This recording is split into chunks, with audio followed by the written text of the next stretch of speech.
चलो guys done मेरे लाडले बच्चों, हो गया। चलिए यहाँ तक किसी भी तरीके की कोई भी परेशानी, कोई भी डाउट, कोई भी चिंता? चलिए ग्रेट।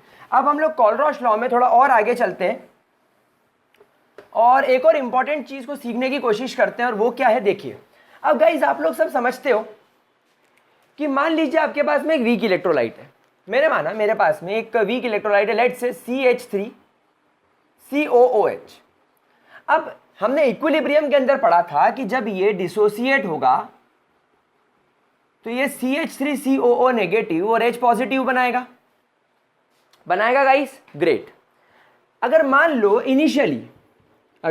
लो इनिशियली इसका कॉन्सेंट्रेशन C है, C मोल्स है, इनिशियली इसका कॉन्सेंट्रेशन कितना है? C moles.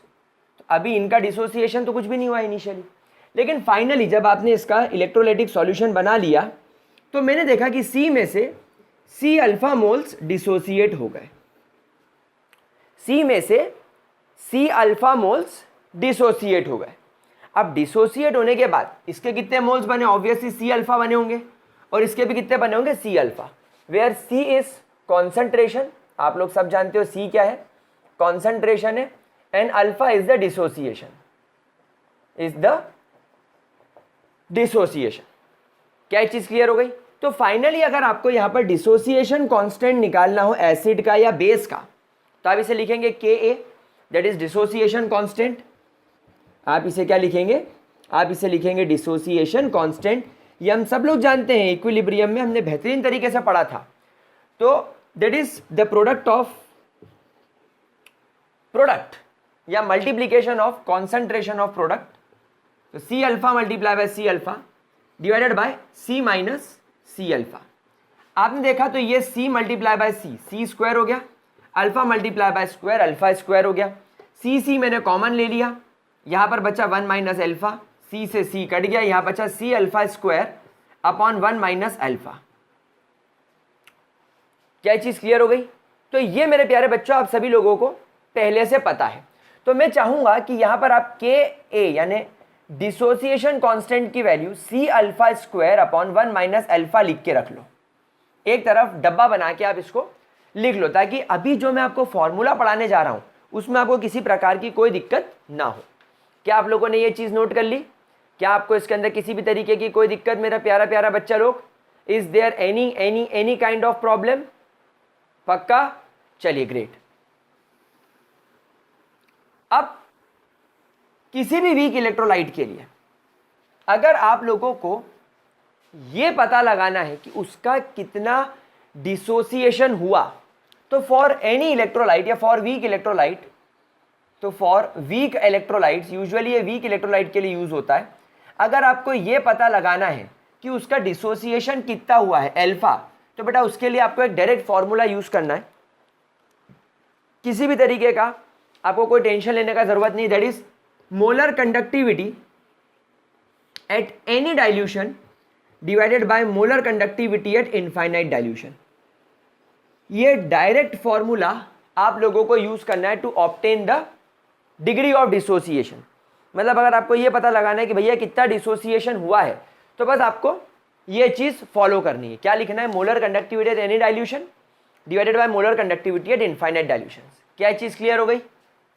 ये फॉर्मूला नोट कर लो, this is very important, this is very important. Sir ये फॉर्मूला यूज करने में क्यों आया? देखो कोलरॉश अंकल ने एक सीधी बात बोली कि molar conductivity at any dilutions निकाला जा सकता है, कोई परेशानी वाली बात नहीं है, कोई दिक्कत वाली बात नहीं है। लेकिन जब आप एक वीक इलेक्ट्रोलाइट को, ऐसा कहने में बड़ा अच्छा लगता है, सुंदर लगता है, सुनने में बड़ा प्यारा लगता है कि आपने एक वीक इलेक्ट्रोलाइट का इनफाइनाइट टाइम्स डाइल्यूशन करा, इतना डाइल्यूट करा कि वो इनफाइनाइट टाइम्स डाइल्यूट हो गया, इनफाइनाइट टाइम्स डाइल्यूट हो गया, तब ये बोला जाता है कि उसके अल्फा की वैल्यू 1 हो जाएगी। मतलब वीक इलेक्ट्रोलाइट पूरा 100% डिसोसिएट हो जाएगा। लेकिन मेरा बच्चा लोग, हो सकता है कि इनफाइनाइट टाइम्स डाइल्यूट करने पर तुम्हारे सॉल्यूशन का वॉल्यूम इतना ज़्यादा बढ़ जाए, इतना ज़्यादा बढ़ जाए कि उसका कप्पा निकालना तुम्हारे लिए नामुमकिन हो जाए। आप उसकी कंडक्टिविटी निकाल ही नहीं सकते, आप उसकी कंडक्टिविटी निकाल नहीं सकते। कंडक्टिविटी क्या हो जाएगी? लगभग नेग्लिजिबल हो जाएगी और वीकेंड से नियर अराउंड 0 हो जाएगी। तो अब उन्होंने बोला कि अगर तुम्हारी कप्पा की वैल्यू 0 हो गई इनफाइनाइट टाइम्स डाइल्यूट करने पर, तो हम लोग सब जानते हैं कि मोलर कंडक्टिविटी का फॉर्मूला था kappa into 1000 centimetre cube divided bye molarity, bracket में मोल्स, क्योंकि इसकी यूनिट है। अब तुम्हारा यही 0 हो गया तो फिर ये फैक्टर डोमिनेट थोड़ी करेगा। हमने थोड़ी देर पहले क्या पढ़ा था कि मोलैरिटी वाला फैक्टर कप्पा के मुकाबले डोमिनेट करता है, लेकिन वो कब तक करेगा? वो एट एनी डाइल्यूशंस करेगा, वो एट एनी डाइल्यूशंस करेगा। लेकिन अगर आप लोगों ने इनफाइनाइट टाइम्स डाइल्यूशन कर दिया, मतलब अगर आप लोगों ने डाइल्यूशन को इनफाइनाइट डाइल्यूशंस कर दिया, मैक्सिमम डाइल्यूशन कर दिया, बेटा फिर वहां पर कंडक्टिविटी नेग्लिजिबल हो जाएगी। क्यों? क्योंकि कंडक्टिविटी का मतलब क्या था? 1 ml सॉल्यूशन की कंडक्टिविटी। अब बेटा जब आप इनफाइनाइट टाइम्स डाइल्यूट कर दोगे तो इस 1 ml के अंदर आपको नेग्लिजिबल फ्री आयंस दिखाई देंगे, क्योंकि वॉल्यूम इतना बढ़ गया ना। मान लो तुम्हारे पास में 1000 लीटर हो गया, अब उस 1000 लीटर में 1 ml की क्या औकात? उस 1000 लीटर में आपके छुट्टू पुट्टू से आयंस घूम रहे, तो तुम जब 1 ml निकालोगे तो शायद उस 1 ml में ना के बराबर आयंस आए, या हो सकता है ना ही आए, 0 ही आए। तो मैक्सिमम टाइम आपको कप्पा की वैल्यू 0 दिखेगी। तो फिर यहां पर जब कप्पा ही 0 हो गया तो फिर इसके होने नहीं होने का कोई मतलब नहीं, तो तुम्हारी मोलर कंडक्टिविटी भी निकालना नामुमकिन हो जाएगा। तो ऐसे केसेस में अगर आप वीक इलेक्ट्रोलाइट का इनफाइनाइट टाइम्स डाइल्यूशन करते हो तो नो डाउट ये 100% डिसोसिएट हो जाएगा, 100% डिसोसिएट हो जाएगा, लेकिन इसका कप्पा भी 0 हो जाएगा, और कप्पा 0 होने की वजह से इसकी molar conductivity at infinite dilution भी 0 दिखने लगेगी। तो ऐसे केसेस में कोलरॉश ने बोला कि हमें मज़ा नहीं आएगा, इसीलिए हम लोग क्या करेंगे? हम लोग हमेशा एक बात का ध्यान रखेंगे कि हम लोग molar conductivity at infinite dilutions हम लोग कोलरॉश लॉ से निकालेंगे। हम स्ट्रॉन्ग इलेक्ट्रोलाइट्स के आयंस उठाएंगे, उनकी कंडक्टिविटी निकालेंगे और दोनों को जोड़ के वीक इलेक्ट्रोलाइट की वैल्यू निकाल लेंगे। तो अब आप लोगों को ये और ये वैल्यू दोनों मिल जाएगी। तब आप थियोरेटिकली ये बता पाओगे कि जब तुम्हारा एक वीक इलेक्ट्रोलाइट इनफाइनाइट टाइम्स तक डाइल्यूट कर दिया जाए तो उसका डिसोसिएशन कितना होगा। तो ये थियोरेटिकल आप निकाल सकते हो, ठीक है। अच्छा, अगर आपको यहाँ पर डिसोसिएशन कांस्टेंट निकालने के लिए बोला जाए के अल्फा या के ए, तो आप कैसे निकालेंगे? C minus alpha square, sorry C multiply by alpha square. तो सी मल्टीप्लाई बाय अल्फा की वैल्यू ये है, तो ये हो जाएगा lambda A square divided by lambda M not का स्क्वायर, ब्रैकेट में नीचे क्या है? 1 माइनस अल्फा, तो 1 minus alpha is again lambda M minus lambda M का इन्फिनिटी।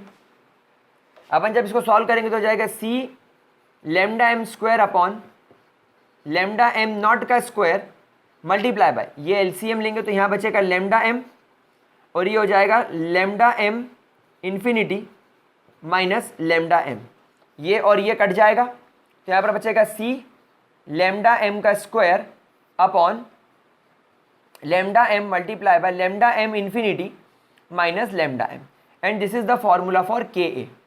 ये तुम्हारे के ए का सुंदर सोबर प्यारा प्यारा लाडला लाडला फॉर्मूला हो जाएगा। चलिए इसको भी एक नोट कर लीजिए।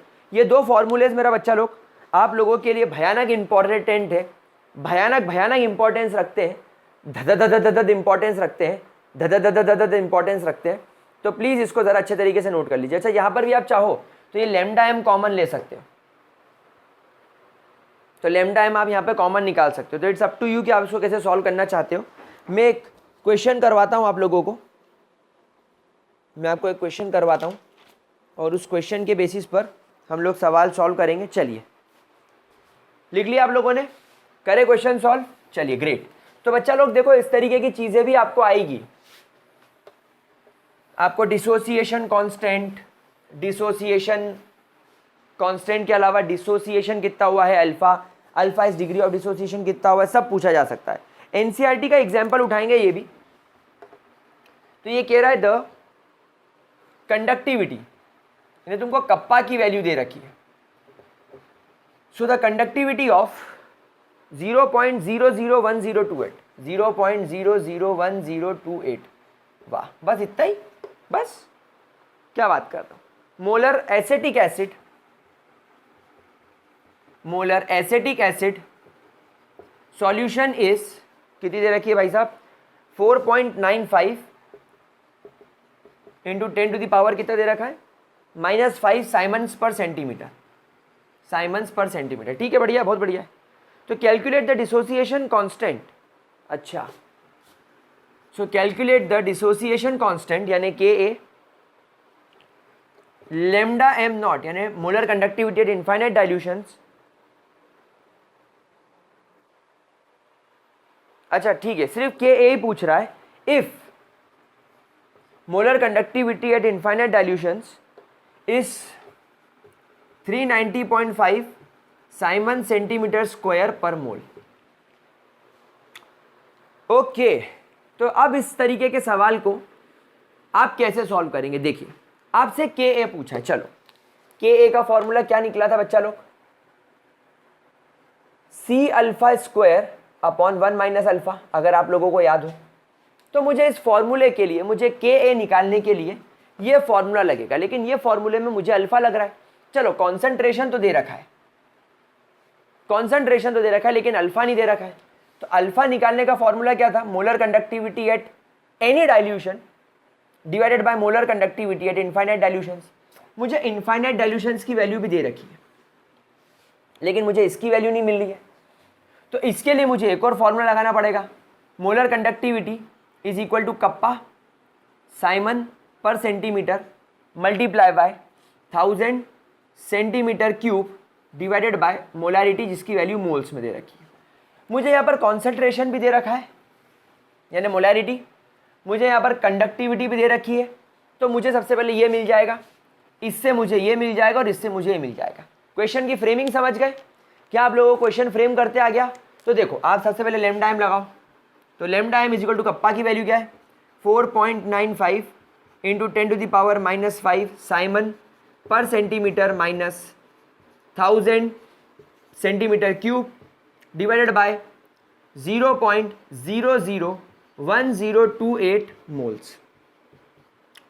ये और ये कट गया, आपने इसको सॉल्व करा, 10 to the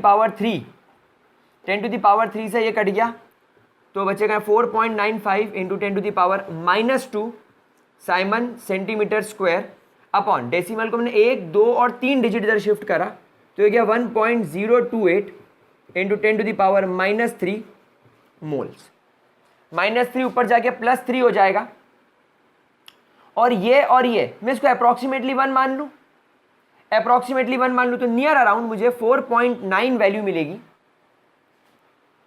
into 10 to the power -3 ऊपर जाके 10 टू द पावर +3 हो गया, +3 - 2 +1 बचेगा, तो 10 to the power 1 siemens centimetre square per mole. यानी मुझे near around 49 siemens centimetre square per mole की वैल्यू मिल गई।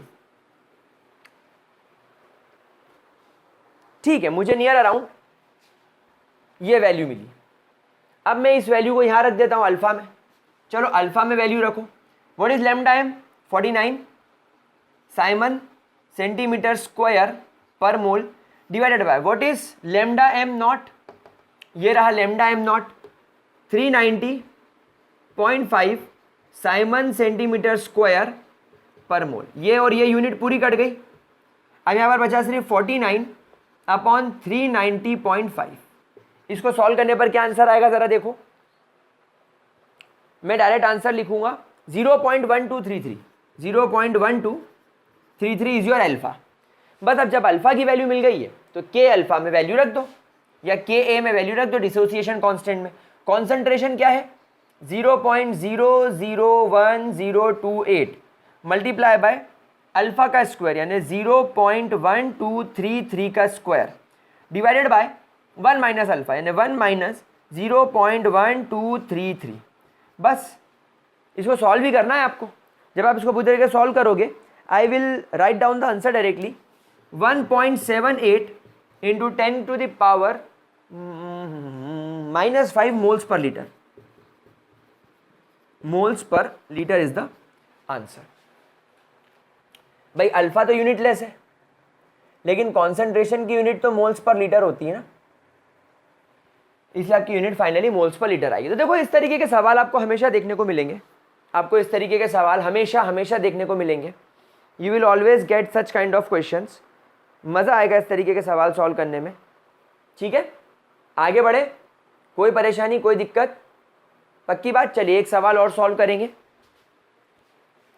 एक सवाल और सॉल्व करेंगे। अब इस सवाल में थोड़ा सा फिर तुम्हारा आयोनिक इक्विलिब्रियम वाला लॉजिक यूज होगा।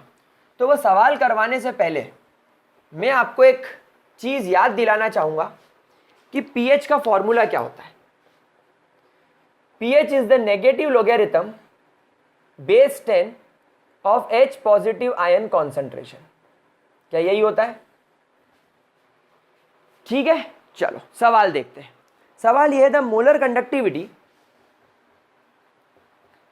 कंडक्टिविटी ऑफ CH3COOH इज, अच्छा, at infinite dilutions of CH3COOH is 390.7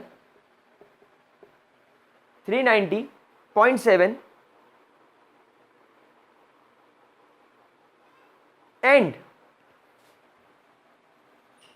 for 0.01 molar and for 0.01 molar acetic acid is 3.90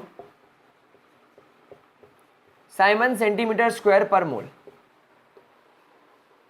ठीक है, तो आपसे बोला गया है कैलकुलेट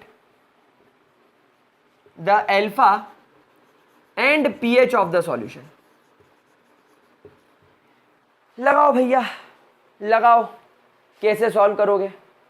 मजेदार क्वेश्चन है, बहुत मजेदार क्वेश्चन है। पीएच निकालने के लिए फॉर्मूला यूज करना होता है।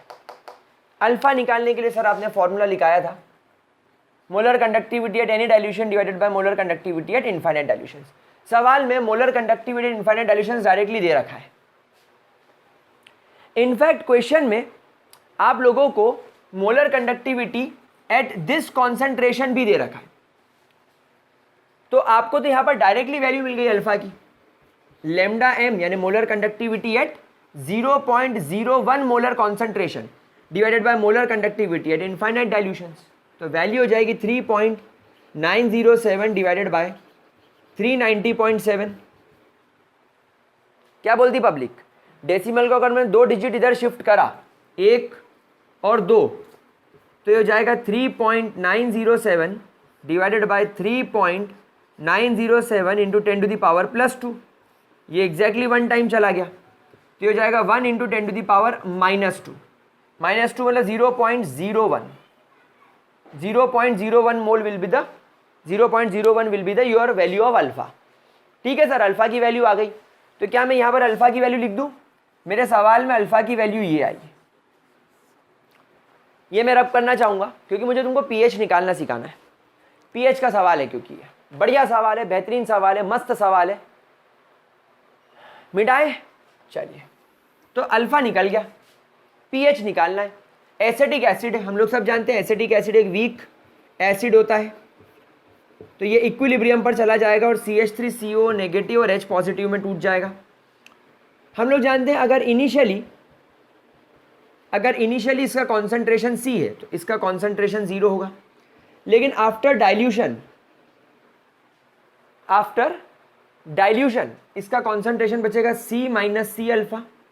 ये बन जाएगा C अल्फा, ये बन जाएगा C अल्फा। मतलब कि आपके पास में कॉन्सेंट्रेशन आ गया है, तो आप C और अल्फा की वैल्यू पुट अप करो ताकि आपको H पॉजिटिव आयन का कॉन्सेंट्रेशन मिल जाए। What is C? C आपको क्वेश्चन में दे रखा है 0.01, तो 0.01 multiply by what is alpha? Alpha की वैल्यू आपको अभी मिली 0.01, तो इट विल बिकम 0.0001। ये वैल्यू को आप इसमें रख दो पीएच में, तो pH will become negative log base 10। क्या मैं इसको 10 टू द पावर 4 नहीं लिख सकता? -4, 1 2 3 4 डेसिमल इधर शिफ्ट कर लो, तो जाएगा 10 टू द पावर -4। अब आप लोग लॉग की प्रॉपर्टी जानते हो, 10 की पावर -4 आगे उतर के आ जाएगा, तो ये हो जाएगा -4 log बेस 10 10, log बेस 10 10 की वैल्यू 1 होती है, प्लस प्लस हो जाएगा माइनस माइनस प्लस हो जाएगा 4, तो pH विल बी 4। तो मेरे बालक गण इस तरीके का आपको सवाल सॉल्व करना पड़ सकता है। चलिए इसको नोट कीजिए, फिर अपन आगे बढ़ते हैं। ठीक है, आगे बढ़े। चलिए एक चीज़ मैं आपको और सिखा देता हूँ भाई। मैंने आज आपको ये जो लेक्चर डिलीवर करा है ये कहीं नहीं मिलता, ये पेड प्लेटफॉर्म पर मिलता है। ये सारी बातें पेड प्लेटफॉर्म की है। हाँ, फ्री प्लेटफॉर्म पे आपको जेई मेन के लिए कई लोगों ने पढ़ाया है, लेकिन ये सब बातें नहीं पढ़ाई है, ये सब बातें गारंटी नहीं पढ़ाई है, लेकिन ये मैं पढ़ा रहा हूँ। तो थोड़ा सा भाई साहब ट्रस्ट करो कि भाई मृत्युंजय सर पढ़ा रहे हैं तो ठीक ही पढ़ा रहे होंगे। ठीक है, अच्छा, तो अब लोग हम यहाँ पर solubility of sparingly soluble salt की बात करेंगे। हम लोग यहाँ पर निकालेंगे सॉल्युबिलिटी ऑफ स्पेरिंगली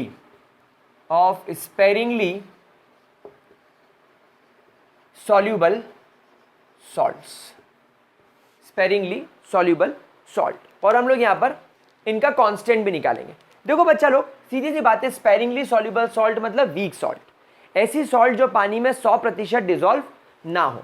तो ऐसे के लिए अगर आपको मोलर कंडक्टिविटी निकालनी हो तो आप फॉर्मूला यूज करेंगे kappa, Simons per centimetre into 1000 centimetre cube divided bye, आप मोलैरिटी यूज करते थे, यहां पर आप वर्ड यूज करेंगे S, that is solubility.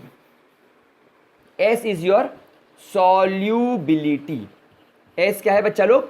Solubility. तो आप इस फॉर्मूले का इस्तेमाल करके आप स्पेरिंगली सॉल्यूबल सॉल्ट की सॉल्युबिलिटी का पता लगा सकते हो। मतलब एक सॉल्ट जो पानी के अंदर बहुत हल्की सी डिसॉल्व होती है, आप इस फॉर्मूले से उसका सॉल्युबिलिटी निकाल सकते हो। हमने क्या करा, हमने मोलारिटी को या नॉर्मेलिटी को सॉल्युबिलिटी से रिप्लेस कर दिया। क्या ये चीज़ क्लियर हो गई? अब सर सॉल्युबिलिटी मिलने से हमारा क्या फ़ायदा? सॉल्युबिलिटी मिलने से हमारा क्या फ़ायदा? हम KSP की वैल्यू निकाल सकते हैं, दैट इज सॉल्युबिलिटी कांस्टेंट।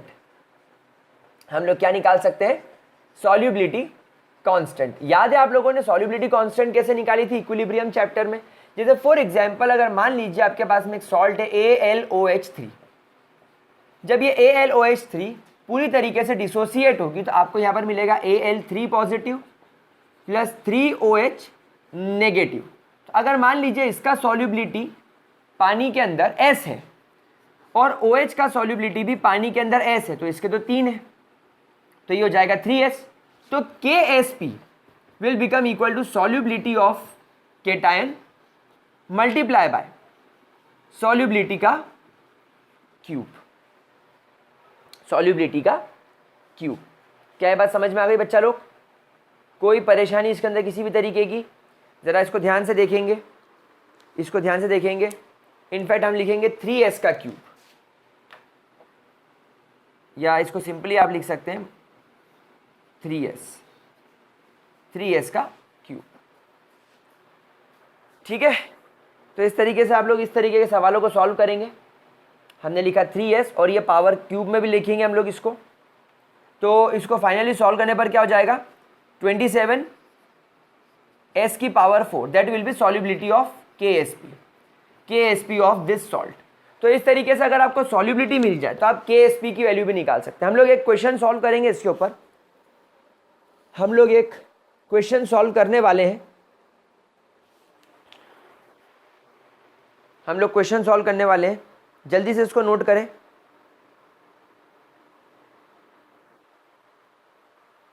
चलिए, तो गाइस क्वेश्चन कुछ ऐसा है,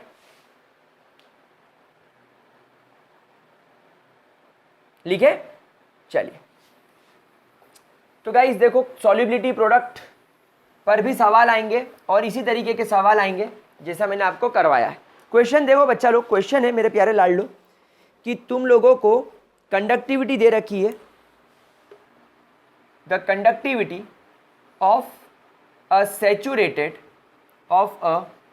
saturated silver bromide solution is, कितनी दे रखी है? कहाँ गया? ये रहा, 8.5 into 10⁻⁻⁷, 8.5 into 10⁻⁻⁷ Simons per centimetre. ठीक है, बहुत बढ़िया, बहुत मज़ा आ गया।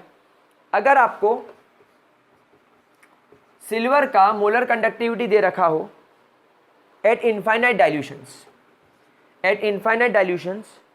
62 और आपको molar conductivity of B R negative दे रखा हो at infinite dilutions that is 78 respectively, then calculate K S P. तो आपको क्या कैलकुलेट करना है? आपको के एस पी कैलकुलेट करना है।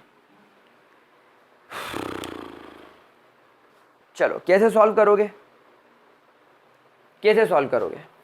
के एस पी निकालना है। You guys have to find out the K S P.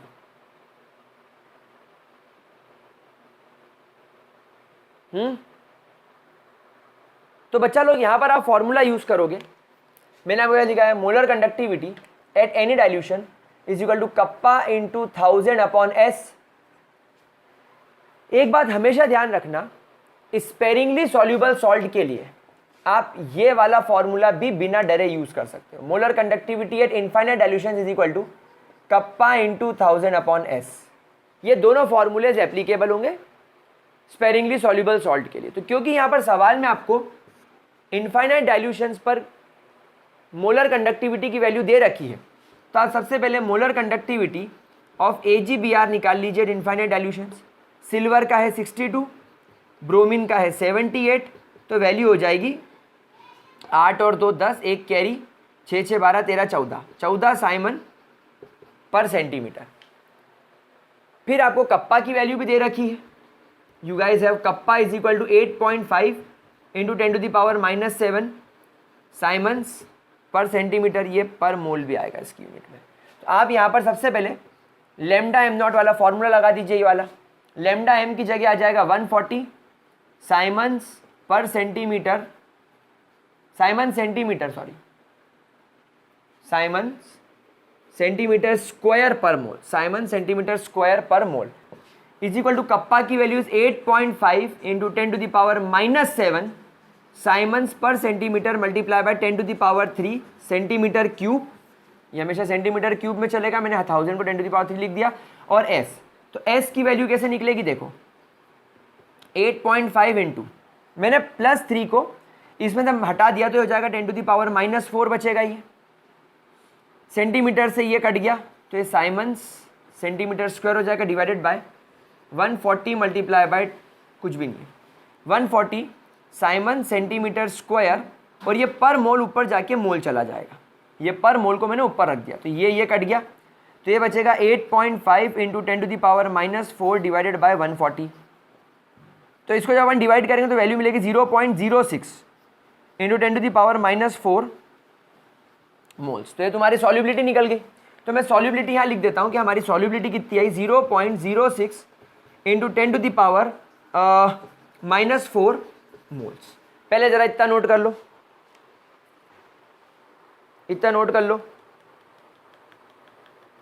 ठीक है। अब क्या मैं इधर का रब कर दूं? क्या मैं कैलकुलेशन वाला पार्ट रब कर दूं? ग्रेट। अब मैं आपको KSP निकालना बता देता हूं। देखो थोड़ी देर पहले मैंने आपको एक एग्जांपल करवाया था AlOH3 का। हमने देखा Al3 पॉजिटिव में टूटा और OH3OH नेगेटिव में टूटा, तो इसका KSP कैसा बनेगा? एल्यूमिनियम के कितने मोल्स? 1 मोल, तो इसकी पावर में 1। लेकिन OH नेगेटिव के कितने मोल्स? 3, तो इसकी पावर में 3। फिर हमने देखा कि एल्यूमिनियम का सॉल्युबिलिटी प्रोडक्ट S है और OH का सॉल्युबिलिटी प्रोडक्ट भी S है, लेकिन सॉल्युबिलिटी प्रोडक्ट एक OH का S है, तो 3 का कितना होगा? 3S। 3 का कितना होगा? 3S। तो हम OH की जगह पे क्या रखेंगे?